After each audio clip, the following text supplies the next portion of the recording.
दोस्तों, हमारा भारत देश हमेशा से ही यहाँ के वीरों और उनके बलिदानों के लिए जाना जाता है। हमारे भारतीय इतिहास में कई महान और शक्तिशाली राजाओं ने राज्य किया है। इन राजाओं ने अपनी शासन कला और अपनी वीरता के दम पर भारतीय इतिहास में अपना नाम स्वर्ण अक्षरों में लिखवाया है। ये सभी राजा अपनी बुद्धिमत्ता और अपनी राजनीतिक दायित्व के लिए प्रसिद्ध हैं और आज की इस वीडियो में हम इन्हीं राजाओं की कहानियां और उपलब्धियों का अध्ययन करके भारत के 10 सबसे ताकतवर राजाओं के बारे में जानेंगे। और ये वीडियो फुल वॉच कीजिएगा क्योंकि ये वीडियो बहुत ज़्यादा इंटरेस्टिंग एंड नॉलेजफुल होने वाली है। तो चलिए शुरू करते हैं। नंबर 10 इज सम्राट हर्षवर्धन। दोस्तों, सम्राट हर्षवर्धन भारतीय इतिहास के मध्यकालीन समय में एक महान राजा थे। वह वर्धन साम्राज्य के संस्थापक थे। हर्षवर्धन की राजधानी कन्नौज थी और उनका साम्राज्य उत्तर भारत में फैला हुआ था। वह बहुत ही प्रशासकीय और सामरिक क्षमताओं के साथ एक योग्य राजा थे। हर्षवर्धन ने एक विशाल सेना का निर्माण किया जिसमें लगभग 1 लाख सैनिक मौजूद थे और करीब 60,000 से ज़्यादा हाथी शामिल थे। उन्होंने उत्तर भारत को जीतकर पूरे भारत में अपना दबदबा कायम किया। हर्षवर्धन एक बेहद पराक्रमी, साहसी और ताकतवर राजा थे। इसके अलावा वे एक कुशल कवि और बहुत अच्छे कलाकार भी थे। उनकी देखरेख में नागानंदा, रत्नावली और प्रियदर्शिका जैसे नामचीन नाटकों का निर्माण हुआ था। Number 9 is king Porus. दोस्तों, राजा पोरस एक बेहद ही प्रसिद्ध और प्रभावशाली राजा थे जिन्होंने भारतीय इतिहास में एक महत्वपूर्ण भूमिका निभाई थी। इनका जन्म पंजाब राज्य में हुआ था और ये पूर्वा वंश के शासक थे।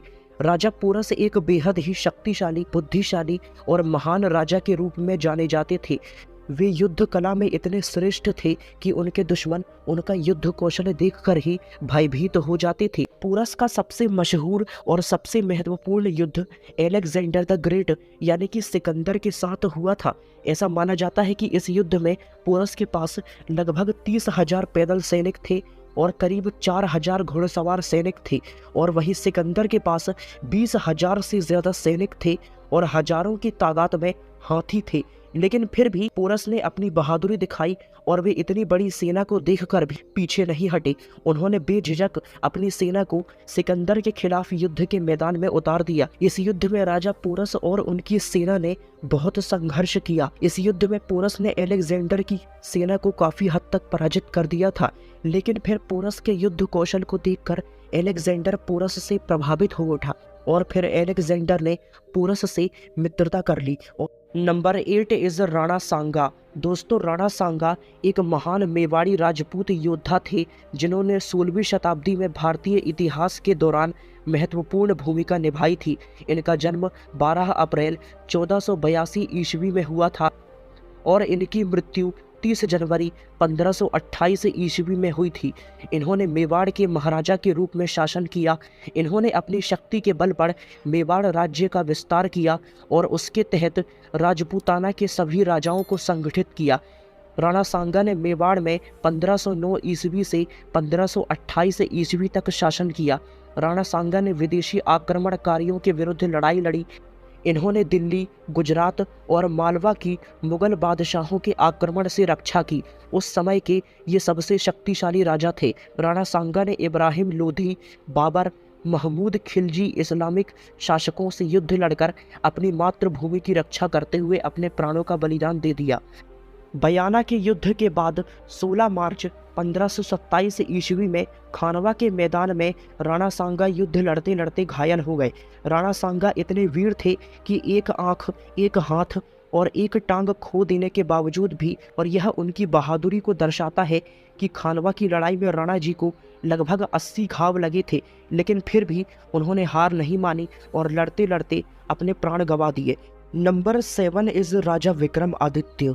दोस्तों, राजा विक्रमादित्य एक प्रमुख चंद्रवंशी राजा थे जो भारतीय इतिहास में महत्वपूर्ण हैं। वे प्राचीन भारतीय ऐतिहासिक काल में एक बहुत ही प्रभावशाली और महान शासक थे। विक्रमादित्य का जन्म 102 ईस्वी में हुआ था। विक्रमादित्य का साम्राज्य विस्तृत था और वह कई राज्यों पर शासन करते थे। उन्होंने मध्य भारतीय क्षेत्रों को अपने अधीन किया और विक्रमादित्य ने लगभग संपूर्ण एशिया को जीत लिया था। विक्रमादित्य ने विभिन्न युद्धों और विजयों के माध्यम से अपने साम्राज्य का क्षेत्र बढ़ाया। उन्होंने वाराणसी, उज्जैन, द्वारिका, उदयपुर और नागरकोट जैसे आदि स्थानों पर विजय प्राप्ति की। उस समय विक्रमादित्य का साम्राज्य आधुनिक चीन, मध्य एशिया और दक्षिण पूर्वी एशिया के कुछ भागों तक फैला हुआ था, जो कि विश्व का सबसे बड़ा साम्राज्य था। विक्रमादित्य एक कलात्मक और सांस्कृतिक प्रतिष्ठित शासक थे। विक्रमादित्य एक शक्तिशाली हिंदू शासक थे और उनका समर्थन धार्मिक कार्यों के लिए होता था और वे अपने समय के सबसे शक्तिशाली राजा थे। Number 6 is Akbar. दोस्तों, अकबर भारतीय इतिहास के मशहूर नवाब हैं। वह मुगल साम्राज्य के तीसरे सम्राट थे। अकबर ने 16वीं शताब्दी के मध्य से 17वीं शताब्दी की शुरुआत तक शासन किया। उन्होंने अपने पूरे शासनकाल में पूरे भारत देश पर शासन किया, जिस वजह से उन्हें हिंदुस्तान का बादशाह भी कहा जाता था। अकबर का जन्म 15 अक्टूबर 1542 ईस्वी में अमरकोट में हुआ था। अकबर ने बड़े साहसिक और धार्मिक परिवर्तन किए। वह सभी धर्मों के प्रति सहज रहे और न्याय की भावना रखते थे। अकबर ने अपने शासनकाल में मुगल साम्राज्य का विस्तार किया और वे मुगल साम्राज्य को समृद्धि की ऊंचाई पर ले गए। अकबर शक्तिशाली होने के साथ बुद्धिशाली भी थे। कई राजाओं ने उन्हें छल से समाप्त करने की कोशिश की, परंतु अकबर इतने बुद्धिशाली थे कि किसी भी राजा का छल सफल नहीं हो पाता था। नंबर 5 इज राजा भोज। दोस्तों, राजा भोज एक महान शासक थे। इनका जन्म 1000 ईस्वी में मालवा राज्य में सिंधु राज परमार के घर परमार वंश में हुआ था, जो कि आज के समय में परमार राजपूत के नाम से जाने जाते हैं। मध्य प्रदेश के सबसे महत्वपूर्ण शहर भोपाल का निर्माण भी राजा भोज ने ही करवाया था। उन्होंने भोपाल को एक महत्वपूर्ण शिक्षा का केंद्र बनाया था। उनके काल में भोपाल कला और संस्कृति का एक समृद्ध केंद्र था। राजा भोज ने परमार वंशीय राजाओं की राजधानी धारा नगरी में 8वीं शताब्दी से लेकर 14वीं शताब्दी तक राज किया। भोज ने बहुत से युद्ध किए और अपनी प्रतिष्ठा स्थापित की। इनका सारा जीवन युद्ध भूमि में ही बीता था, लेकिन फिर भी इन्होंने अपने राज्य की उन्नति में किसी भी प्रकार की बाधा उत्पन्न नहीं होने दी। उन्होंने मालवा के नगरों व ग्रामों में बहुत से मंदिरों का निर्माण करवाया, जिनमें से कुछ मंदिर आज भी मौजूद हैं। राजा भोज स्वयं ही बहुत विद्वान थे। उन्होंने धर्म, खगोल विद्या, कला, कोश रचना, भवन निर्माण, काव्य, औषध शास्त्र आदि विभिन्न विषयों में पुस्तकें लिखी थीं। राजा भोज बड़े वीर और बड़े प्रतापी थे। इन्होंने भारत के सभी राज्यों पर विजय प्राप्त की थी। Number 4 is Chandragupta Maurya. दोस्तों, चंद्रगुप्त मौर्य भारतीय इतिहास में एक महत्वपूर्ण राजा थे। चंद्रगुप्त मौर्य का जन्म पीपलवन गणराज्य में हुआ था और ये बेहद ही बुद्धिशाली और शक्तिशाली राजा थे। इनका सबसे बड़ा दुश्मन राजा धनानंद था। धनानंद एक बेहद ही क्रूर, अत्याचारी और लालची राजा था। एक बार उसने अपने अहंकार के चलते चाणक्य के पिता को अपमानित करके उन्हें मृत्युदंड दे दिया था, और तो और उसने चंद्रगुप्त मौर्य की माता का भी अपमान किया था। तब से चंद्रगुप्त मौर्य और चाणक्य दोनों ने मिलकर धनानंद को मृत्युदंड देने का निश्चय किया था। अपनी उद्देश्य सिद्धि के निमित्त चाणक्य और चंद्रगुप्त ने एक विशाल विजय वाहिनी का प्रबंध किया। चंद्रगुप्त मौर्य ने अपनी राजनीतिक और सैन्य कुशलता के बल पर धनानंद को पराजित किया और उत्तर भारत के साथ भारत के सभी राज्यों को सुरक्षित किया। Number 2 is Maharana Pratap. दोस्तों, महाराणा प्रताप जो कि मेवाड़ के सिसोदिया राजपूत वंश के राजा थे। महाराणा प्रताप एक महान योद्धा और भारतीय इतिहास में मशहूर व्यक्ति है।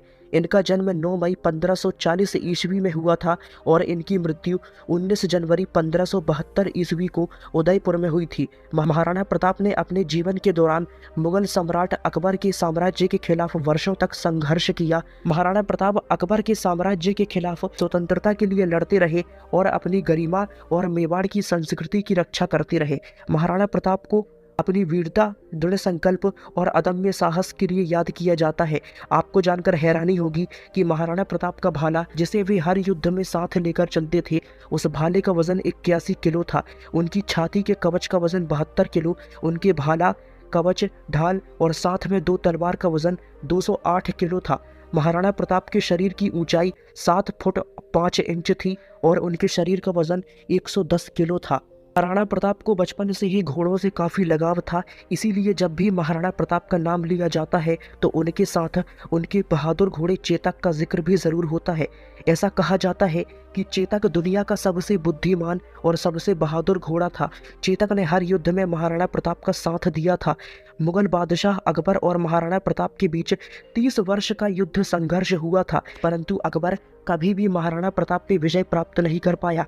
उनका घोड़ा चेतक भी उन्हें युद्ध में जीत दिलाने के लिए अंतिम समय तक लड़ता रहा।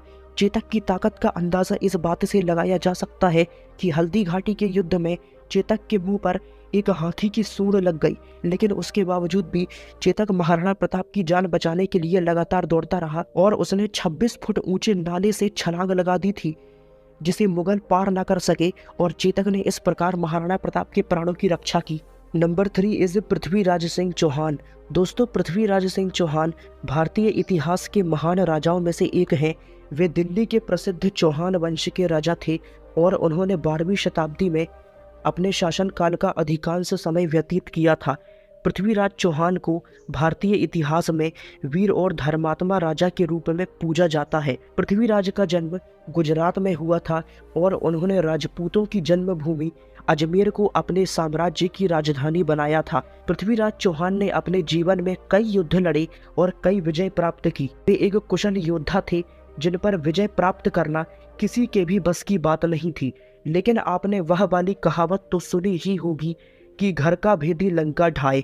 ऐसा ही कुछ पृथ्वीराज सिंह चौहान के साथ भी हुआ था। दरअसल पृथ्वीराज सिंह चौहान की शादी राजा जयचंद्र की बेटी राजकुमारी संयोगिता से हुई थी, परंतु राजा जयचंद्र को यह रिश्ता बिल्कुल भी मंजूर नहीं था। उन्होंने मोहम्मद गौरी से मिलकर एक साजिश रची।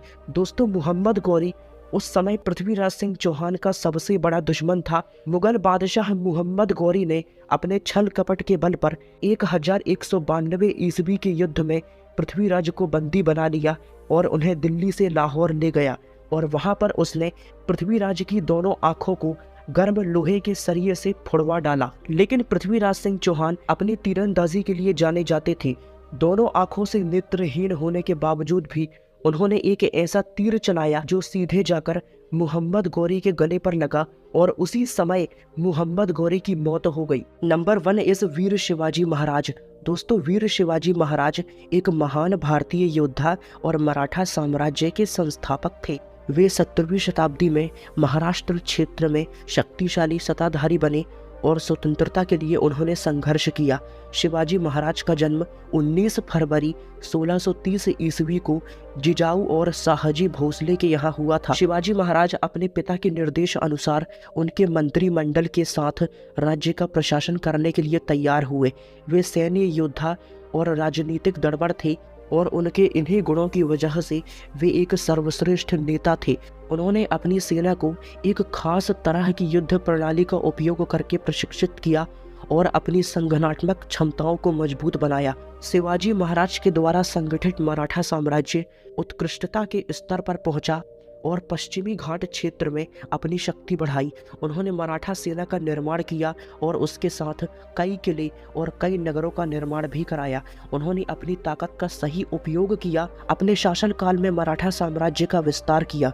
शिवाजी महाराज ने अपनी सेना के लिए अनेक योद्धा और सैनिकों को प्रशिक्षित किया, जिन्होंने शिवाजी महाराज को हर युद्ध में विजय दिलाने के लिए वास्तविकता में मदद की। उन्होंने अपने शासनकाल में कई सुधार किए, समाज को न्याय, व्यापार और आर्थिक स्थिरता की दिशा में आगे बढ़ाया।